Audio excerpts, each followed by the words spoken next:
예상의 끝. 남극 세종과학기지 월동연구대 민준홍 대원님이십니다. 안녕하세요. 반갑습니다. 반갑습니다.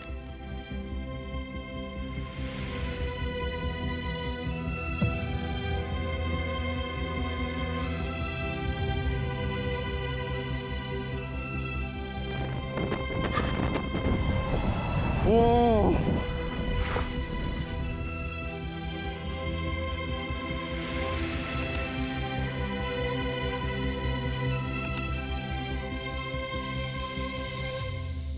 네, 저는 남극 세종과학기지의 37차 월동연구대 지질지구물리 연구대원으로 있었던 민준홍이라고 합니다. 반갑습니다. 아니 다른 우리 동료분들도 함께 오셨거든요. 네. 자기소개를 좀 해주십시오. 네, 저는 37차 연구대원 기계설비 강동경입니다. 강동경 대원님. 네. 예. 안녕하십니까. 전자통신대원 이병학입니다.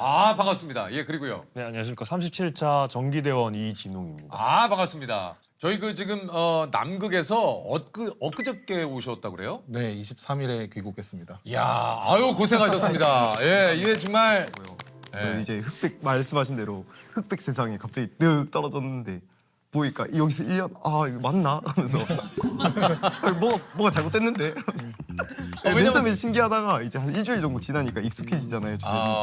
뭐가 잘못됐다 이거. 진짜 그런 생각이 좀 드셨을 것 같아요. 맞아요. 한편으로는 또 가고 싶어서 지원을 하고 과정을 거쳐서 가셨지만 또 한편 내가 여기서 1년을 지내야 하나? 예, 이런 생각이 드시지 않았을까? 아니 우리나라 남극 상주 기지는 많은 분들이 또 아시겠습니다만 이제 두 곳입니다. 지금 말씀하신 대로 세종과학기지와 장보고 과학기지. 네. 이게 이제 우리나라에서 최초로 남극에 세워진 그 기지는 세종과학기지예요. 이게 이제 1988년에 세워졌는데 이게 기지 규모가 굉장히 크다고 얘기를 들었어요.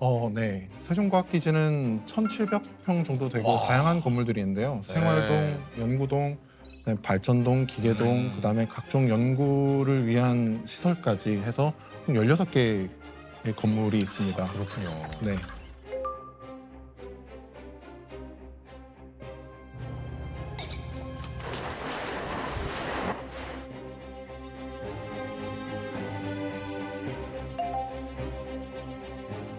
남극 연안 지역 바다에서 이산화탄소가 오히려 배출되는 현상이 확인됐습니다. 국내 연구진이 남극에서 피는 꽃이 기후변화로 활성화된 곰팡이에 감염돼 병든 사실을 발견했습니다. 37년간 총 600명이 넘는 월동 연구대가 극지 연구를 위해서 다녀가셨다고 하고요. 이게 매년 한 18분 정도가 파견이 돼서 근무를 하신다고 그래요. 네, 맞습니다. 네네네네. 매년 18명씩 파견되는데 18명에는 저희 대장님과 그리고 총무님 그리고 연구반 대원들 그리고 또 유지반 대원들 그리고 총무반의 의료대원님 저희 건강을 책임질 의료대원님 그리고 우리 셰프 조리대원까지 해서 이렇게 각 분야의 스페셜리스트들이 18명이 이렇게 구성되어 갑니다. 함께 가시네요. 네. 아니 이게 월동 연구대의 하루 일과가 또 궁금한데 어떻게 보통 하루 일과가 되는 저희 일과는 7시 반에 기상을 해서 저희 조리대원이 해주는 아침 식사를 먹고 8시 반에 아침 조회를 시작합니다. 아침 조회 가장 먼저 저희 기상대원이 나와서 하루 날씨에 대해서 브리핑을 하고 예보를 하고 그에 따라서 저희의 실내와 실외 일과들이 정해집니다. 날씨에 따라서. 저는 주로 연구반 대원이었으니까 세종과학기지에서 운영되는 다양한 연구 장비들을 모니터링하고 유지 관리하고 데이터를 수집해서 한국으로 전송하는 일을 했었습니다. 주로 저는 지진과 남극 바다의 변화를 관찰하는 일을 했었습니다. 바다의 수위가 변하잖아요. 그 수위를 잘 기록하고 있는지 해면 기압이 잘 측정되고 있는지를 계속해서 확인합니다. 날씨나 기후나 생물이나 다양한 분야에서 사용할 수 있는 그러한 데이터를 수집하는 일을 하고 있는 겁니다. 아니 최근에 뉴스를 보니까 이제 남극 우리 대원분들께서 남극에 이제 비가 밑에 있는 생명체를 네. 예. 그래서 뉴스를 저도 좀 봤거든요. 네. 우리나라 연구팀이 남극의 두꺼운 해빙 아래 수없이 많은 생물들이 살아가고 있다는 사실을 처음으로 발견했습니다. 잠수부가 입수하자 얼음 밑 바다에서 칼처럼 날카로운 얼음 조각들이 보입니다. 바로 그 얼음 군집 속에서 수없이 많은 생명체가 꿈틀거리는 모습이 포착됐습니다. 저는 극지연구소 책임연구원 김상희입니다. 몇 년 전 장복기지 해빙 아래에서 특수한 얼음 그룹층을 발견했는데 이 얼음층 사이사이에 생물들이 살고 있는 것을 세계 최초로 저희가 발견을 했습니다. 남극 생물이 중요한 이유가 신종이 많아요. 전 세계 딴 데는 살지 않는 남극만에 살고 있는 생물이 50% 이상이라고 저희는 추정하고 있습니다. 그러니까 둘 중에 하나만 잡아도 신종이에요. 극지 연구의 가치는 저는 확장성이라고 생각을 해요. 극지는 전 지구에서 유일하게 극한 환경을 모사할 수 있는 실험장이거든요. 우주의 장비 테스트나 기술 이런 걸 테스트할 때도 극지에서다 남극에서 그런 걸 테스트를 하고 월동대원들이 그 험한 바다 상황을 이끌고 주기적으로 가서 그 시료도 확보해 오고 관찰도 하고 하는 업무를 맡아주고 계십니다. 우리 뭐 한 분 한 분 아까 얘기를 하셨지만 어떤 업무를 좀 담당을 하셨습니까? 저는 기계설비대원이니까 건축물에 관한 동력으로 움직이는 각종 배관 라인이라든지 그리고 건축물에 대한 내외부에 대한 유지 보수 그걸 전담을 했습니다. 저는 이제 물어보면 늘 세종기지의 눈과 귀다 네. 이렇게 말하고 있는데 이제 전자통신 장비 등을 관리하는데 이제 네트워크 장비나 통신과 관련된 모든 장비를 다 관리한다고 보면 될 것 같습니다. 급한 경우에는 이제 자다가 깨워요. 이제 매뉴얼이 그래요. 인터넷이 15분 이상 안 될 시 통신대원을 깨워서 조치하게 한다. 당직자들이 그러니까 자다 깨서 인터넷 점검한 건 쪽도 많고. 저는 이제 기지 전체 전기 설비를 관리했었습니다. 연구 장비나 이제 말씀하신 설비들의 이상이 없게 동력이 돌아가도록 관리하는 게 있습니다. 월동대의 임무 중에는 기지 유지 관리와 발전에 대한 임무도 분명히 크기 때문에 사실 연구대원들보다 유지반 대원들이 저는 더 힘들고 이제 열심히 지냈다고 생각해요. 발전기도 멈추면 안 되고 전기도 꺼지면 안 되고 통신대원도 정말 스트레스가 많았을 거예요. 18명들의 요구가 많았을 겁니다. 네트워크적인 문제라던가 또는 무전 통신이라던가 밖에 나가 있는 연구대원들과도 이제 계속 상호 교신하면서 안전한지도 체크를 해줘야 되고 그런 것들은 이제 상시 가동되고 있어야 되는 거거든요. 거의 잠을 못 자고 항상 깨어있는 채로 안전하게 야외 활동을 할 수 있도록 18명이 모두 다 다른 임무를 가지고 있어서 서로 대체 불가한 직책을 가지고 있죠. 진짜 뭐 업무를 듣자마자 다 이거 정말 있어야 되는 뭐 그러니까 또 이제 파견이 되신 거겠지만 퇴근은 6시입니까? 네, 퇴근은 6시입니다. 근데 6시여도 계속 거기 계실 거잖아요. 맞아요. 네. 아니 근처에 외출하려고 뭐 어디 나갈 수가 없나요? 그렇죠. 날씨가 좋은 날에는 기지 가까이에서 산책을 정도는 다녀올 수는 있지만 아무래도 이제 조금만 나가면은 통신도 안 되고 위험할 수 있는 항상 위험이 도사리고 있기 때문에 기지 밖으로 쉽게 나가지는 못합니다. 이게 극지기 때문에 저희가 뭐 예상할 수 없는 어떤 기상 이변이라든가 이런 것들이 또 있을 수가 있고 어떤 일들이 좀 일어나는지 좀 궁금합니다. 그곳에는. 저희가 영하 20도 아래로 내려가는 날들이 연속해서 이어지는 경우도 있고요. 그리고 또 블리자드 때문에 저희 쇠로 된 전봇대가 넘어진다거나 문짝이 날아간다거나 그러한 경우도 있었습니다.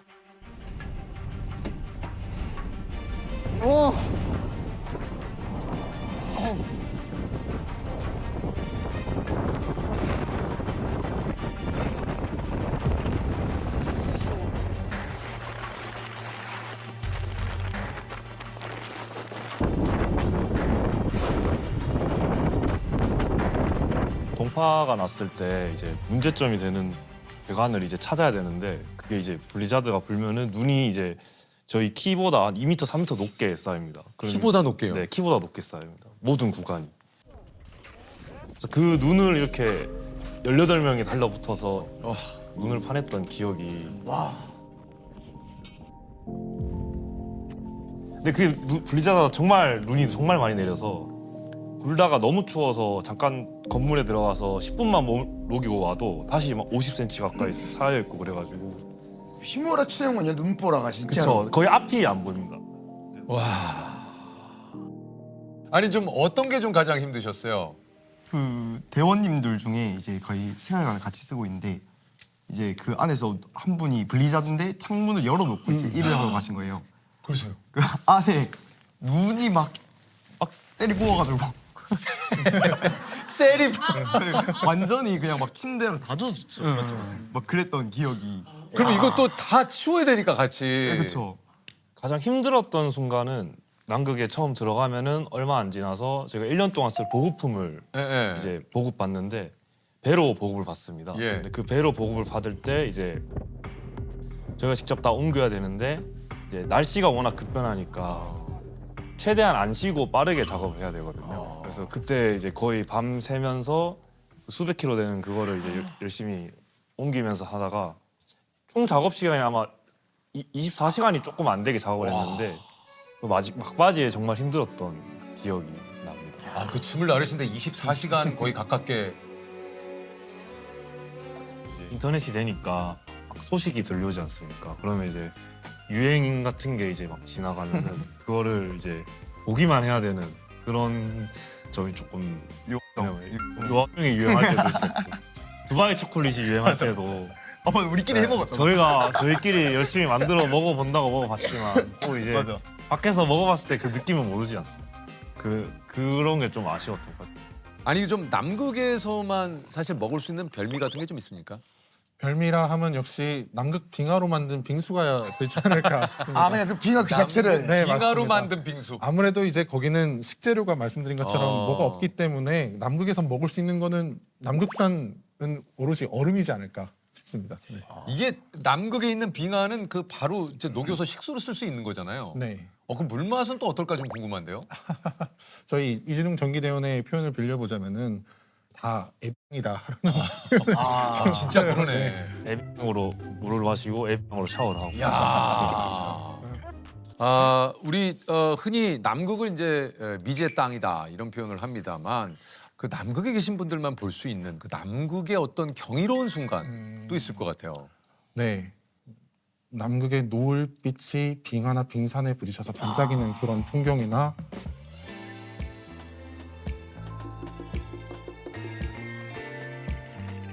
하늘에서 쏟아질 듯한 별과 은하수, 남반구에서만 볼 수 있는 은하와 별자리들, 그리고 고래들과 펭귄들이 항상 헤엄치고 뛰어놀고 그런 것들도 볼 수 있고. 와. 오, 이거 뭐야? 펭귄? 네. 아. 공격하는 거예요? 네. 유빙들 위에는 울범들, 해표들이 이렇게 자고 있고. 어머나. 아이 귀여워. 좀 자주 출몰할 거 아니에요, 펭귄이. 펭귄은 정말 그 서울의 비둘기처럼 이렇게 흔합니다. 그래요? 아, 그 정도예요? 네. 그 표현이 딱이네요. 네. 여기에 비둘기처럼. 네. 사람을 좀 무서워하고 뭐 경계하나요? 아니면 이제 너무 많이 마주치니까 좀 편하게 다가오기도 하나요? 이게 펭귄들 종별로 좀 성격이 좀 달라요. 그래서 겁이 많은 겁쟁이 펭귄들도 있고 오히려 이제 이렇게 사람들한테 가까이 오는 펭귄들도 있고. 네, 다양합니다. 저희가 펭귄 마을이라고 불리는 그 보호구역을 연구하시는 연구원분들이 계세요. 근데 이제 측정을 위해서 새끼들을 이렇게 보면은 새끼가 정말 조그만 이 한 손에 다 들어올 정도로. 그리고 새끼 펭귄들은 아무것도 모르는 상태라서 잡히면은 진짜 무슨 새끼 강아지 안고 있는 것 마냥 가만히 품 안에 안겨 있어요. 펭귄들이 이제 방어 기제로 또 똥을 싸는 것 같더라고요. 그 냄새가 딱 양계장 냄새입니다. 양계장 그. 냄새야. 그리고 이제 주식이 새우니까 네. 이게 그 가면은 새우깡 냄새처럼 나요. 근데 스크릴 이제 그래가지고 그 한번 갔다 오신 분들은 새우깡을 안 먹게 되는 그게 계속 너무 잔향이 심하니까 네, 그럼 냄새는 힘들어. 생각보다 좋진 않다. 근데 펭귄은 귀엽다. 특히 새끼 펭귄은 진짜 정말 귀엽습니다. 영화를 만드셨다 그래요? 아, 그래요? 네, 맞아요. 네. 남극 국제영화제라고 있어요? 네, 있습니다. 남극 국제영화제라고 남극 전 세계 다양한 그 남극에서 생활하는 기지간의 모습도 보여주고 문화도 공유하면서 환기시킬 수 있는 그런 문화 행사죠. 그래서 거기에 참여하기 위해서 그 영화를 만들었었습니다. 이야. 영화는 2편 만들었습니다. 오, 두 편씩. 두 편 짧은 영화 2편을 만들었는데 하나는 어느 남자가 시간의 복도에 서서 과거를 돌아볼 수 있는 그 진지한 영화가 한 편 있고요. 네. 그리고 그 사악한 그 펭귄맨의 저주로 인해서 세상이 얼어붙었는데 그 세상을 구하기 위해 떠나는 대원들의 이야기예요.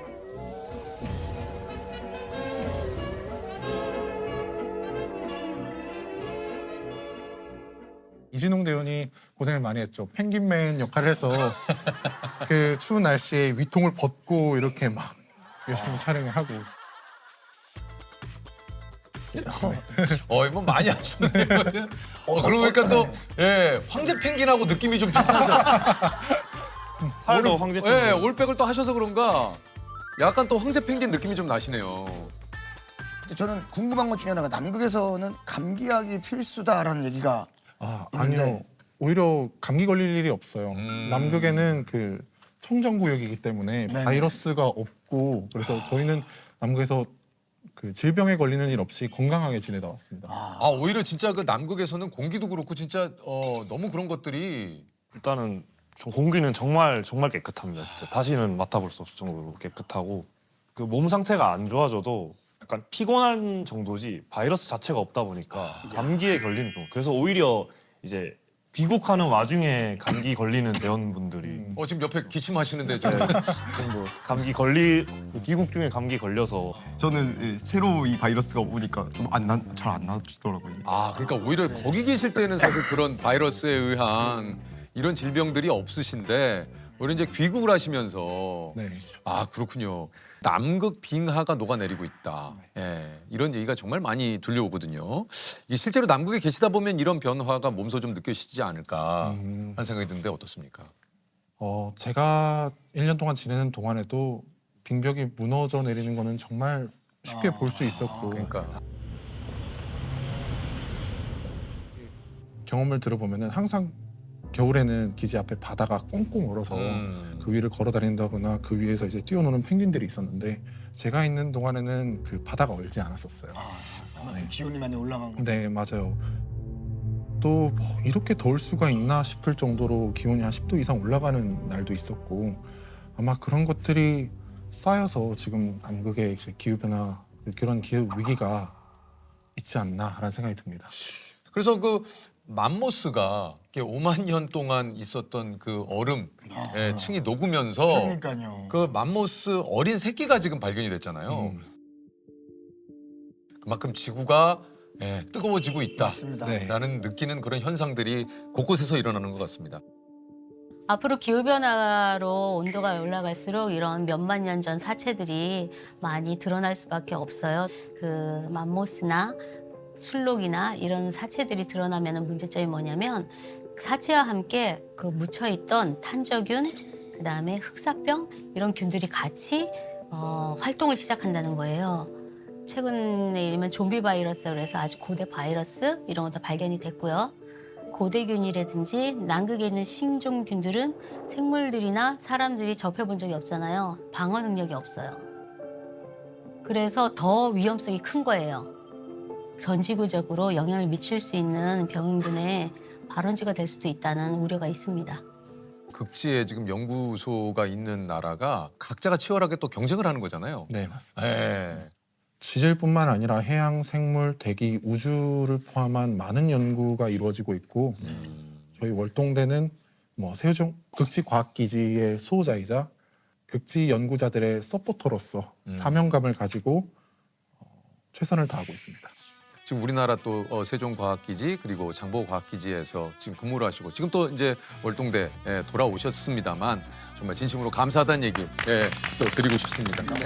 감사드립니다. 극지, 남극에서 1년 동안 살아봤다는 그 경험은 극지를 연구하는 과학자더라도 그렇게 흔한 경험이 아니에요. 우리 37차 월동연구대가 이뤄야 했던 임무들도 다 성공적으로 이뤘기 때문에 가질 수 있는 그러한 자부심도 분명히 있고 언젠간 다시 돌아와야겠다. 그리워지는 순간이 물론 올 것 같아요. 한번. 기회가 된다면 다시 한번 가지 않을까 그런 생각 가져요.